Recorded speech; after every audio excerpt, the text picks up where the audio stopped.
So we have next presentation, Dr. Jaraminas. Yes, please. He will talk about quality of life, quality of life, with the diagnosis of localized prostate cancer after surgery, radiation therapy, or active surveillance. So it's comparable discussion, the talk. So please, you can start. Good afternoon, everyone.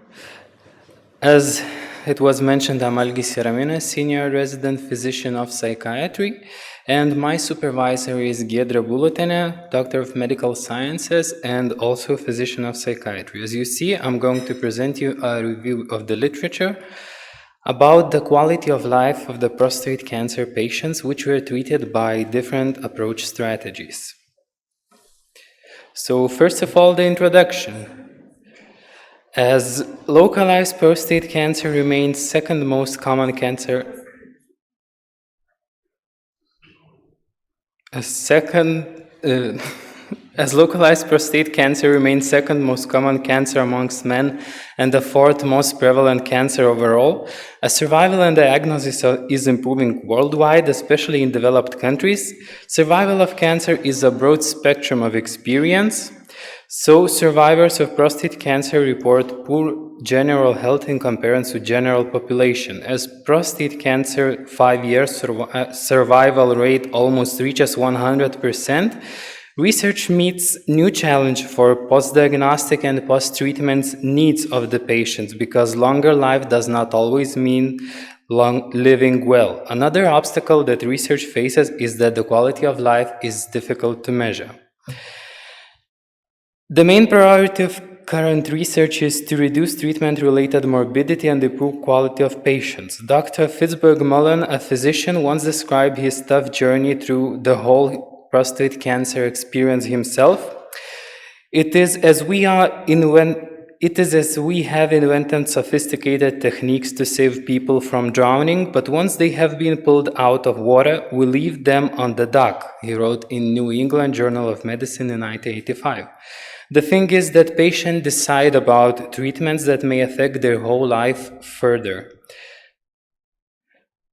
One of these studies we would like to present is an article from 2017 JAMA Network, which assessed quality of life of 1,141 men treated for newly diagnosed localized prostate cancer, treated by different approach measures. Methodology of this study. 1,140 men participate in the study. Participants were socio-demographically diverse in race, education, and income. Median age was 65 years. Their quality of life was assessed using prostate cancer symptom indices questionnaire. This questionnaire has 4 domains, mainly urinary obstruction and irritation, incontinence, sexual dysfunction, and bowel problems. Each domain is scored from 0 to 100. Functional levels complements PCCI score because quality of life changes are well recognized to be difficult for patients and physicians to interpret. Groups Treatment approaches were radical prostatectomy, external beam radiotherapy, brachytherapy, and active surveillance, as known as watchful waiting. All participants were included from years 2011 to 2013, with a final follow-up at September 2015. The purpose of this study was to analyze quality of life changes from baseline through 2 years after treatment for men who received treatment approaches mentioned above.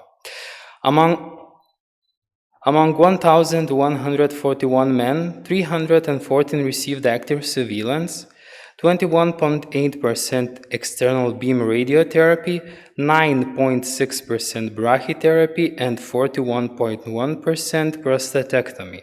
Among those who received external beam radiotherapy, 94.8% received intensity modulated radiotherapy, 70.7% had image guidance. Among those who received radical prostatectomy, 86.6% received robotic surgery. First, let's talk about sexual dysfunction. At baseline, propensity weight scores were 43.4 for active surveillance, 41.8 for external beam radiotherapy, 46.4 for brachytherapy, and 41.6 for prostatectomy. Mean scores for the active surveillance group increased gradually over time. The between group score difference for prostatectomy versus active surveillance met the threshold for clinical significance at 3 and 12 months. Speaking of urinary obstruction for men at normal baseline function, 52.7% remained at normal function at 24 months after the prostatectomy, 48.8% after external beam radiotherapy, and 19.3% after brachytherapy. For men with baseline intermediate function of urinary obstruction and irritation, 18.3 to 30.9 improved to normal function after surgical or radiation treatments, whereas 15 to 37.6% worsened to poor function. At 24 months, most men, about 75.7% with poor baseline function for urinary obstruction and irritation, showed improvement after prostatectomy. Incontinence scores were not significantly different between external beam radiotherapy or brachytherapy versus active surveillance at 3, 12, and 24 months. For radical prostatectomy versus active surveillance, propensity scores increased by 33.6 at 3 months, 18.2 at 12 months, and 15.4 at 24 months. All of these differences were clinically significant. Scores between brachytherapy and prostatectomy versus active surveillance were not significantly different at any time if talking about bowel function. After external beam radiotherapy, 42.7% of men who reported normal baseline function level also reported the normal bowel function level at 24 months. So, in comparison, radical prostatectomy was associated with sexual dysfunction and urinary incontinence, whereas radiotherapy was associated with short-term urinary obstruction and irritation and more prominent bowel symptoms. Another study that is being presented assessed treatment's long-term outcomes among prostate cancer patients treated by the same managerial approaches described above.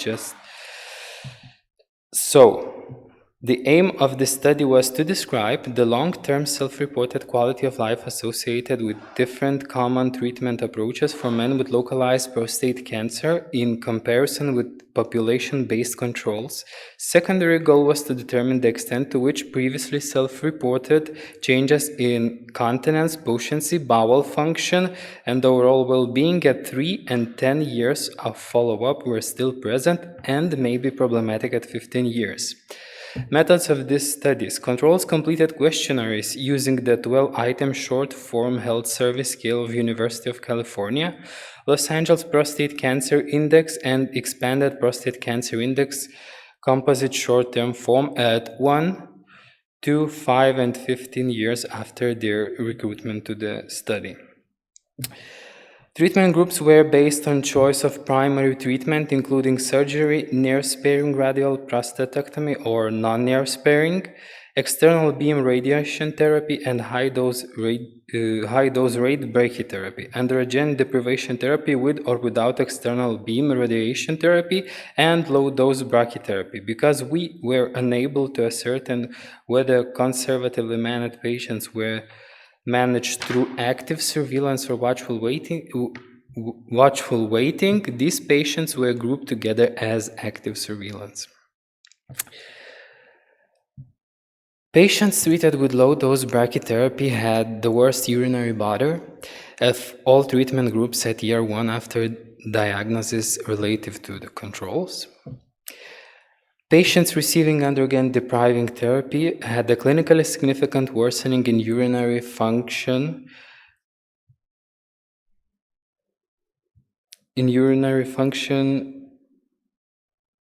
from 10 to 15 years relative to controls, and urinary incontinence at 1 year.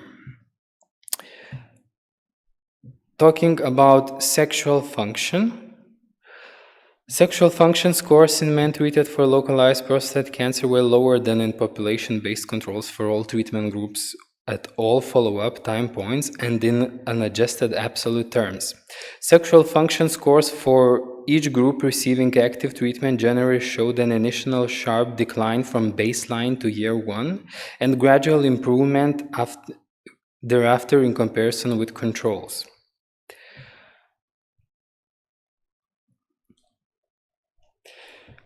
So, in the next slide, as we see, the two prostatectomy surgery groups, both non-sparing and nerve-sparing, had the worst sexual function outcomes relative to controls. Sexual function scores for each group receiving active treatment generally showed an initial sharp decline from baseline to year 1 and gradually improved afterwards. Men treated with external beam radiation therapy, high-dose rate brachytherapy, who reported little recovery in sexual function across the whole 15-year period. And the group receiving low-dose rate brachytherapy, who, after initial improvement, reported a decline in erectile function score after 5 years. Self-reported unadjusted prevalence of erectile dysfunction was common of all treatment groups after 15 years after diagnosis, and the highest rates of erectile dysfunction had non-nerve-sparing radical prostatectomy. Talking about bowel problems and bladder, men who received external beam radiation therapy, high-dose rate brachytherapy, or androgen deprivation therapy had worse bowel function and bladder than controls at all time points. Bowel problems at year 15 were uncommon in 12 of 192 patients in surgically treated group with nerve-sparing radical prostatectomy. This difference exceeded the clinically significant threshold at each follow-up as far as 10 years, but androgen deprivation therapy remained clinically significant after 15 years. Talking about general quality of life, mental well-being scores were lower for surgery and radiation group after year 1, 2, and 3. Mental well-being tended to be worse at year 15 in all treatment groups.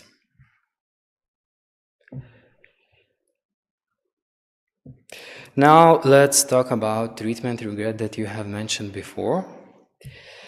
As we saw, survivorship is a very complex journey. Only limited data on quality of life in uro-oncological, functional, and even more scarce in general physical and mental well-being of the prostate cancer patient exists. Previous studies found rates of depressive symptoms among prostate cancer survivors range from 16 to as high as 13 and more %, and anxiety prevalence rates amongst men with prostate cancer range from 15 to 24%. Protective factors for mental health of these patients are general health, family emotional support, spirituality, high functionality, and occupational activity. Men with cancer who lack protective factors have 1.5 times higher risk of developing mental illness.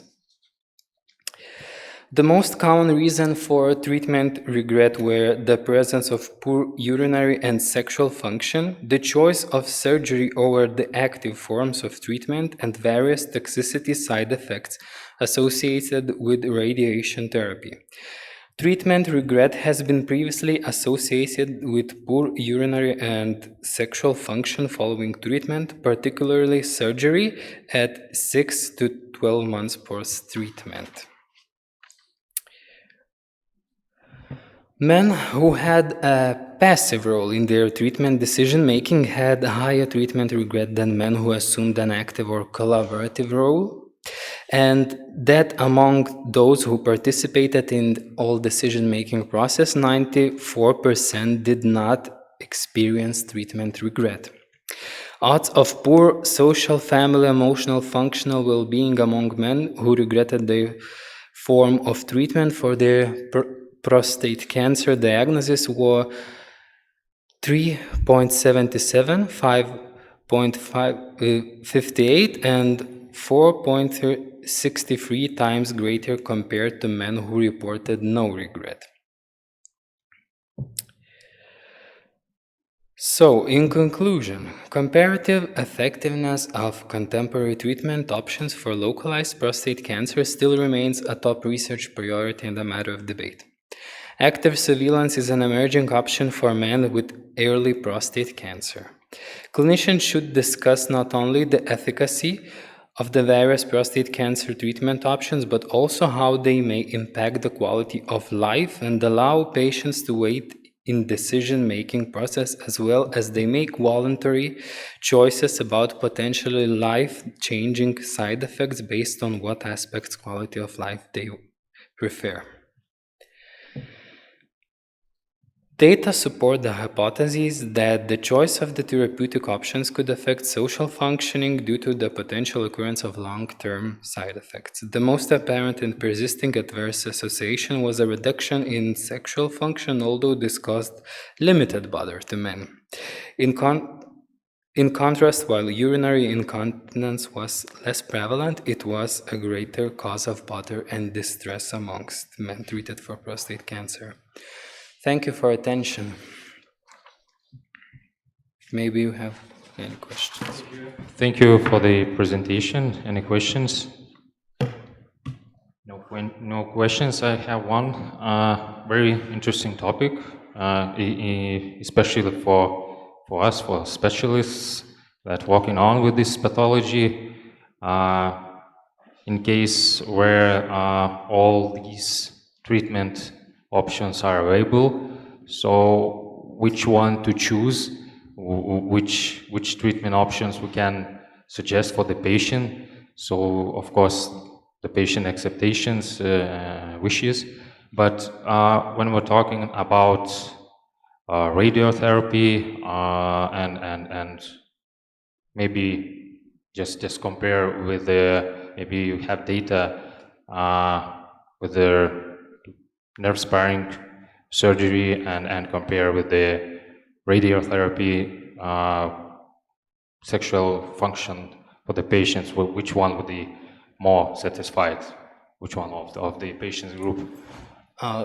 Good and raw question though, but I cannot comment any further on this topic. So in this in your presentation, I cannot see this, but yes, it's quite a good topic, and it's for us, for the specialists, it's really interesting, and it's one of the huge for the decision making for us. So thank you again. Thank you.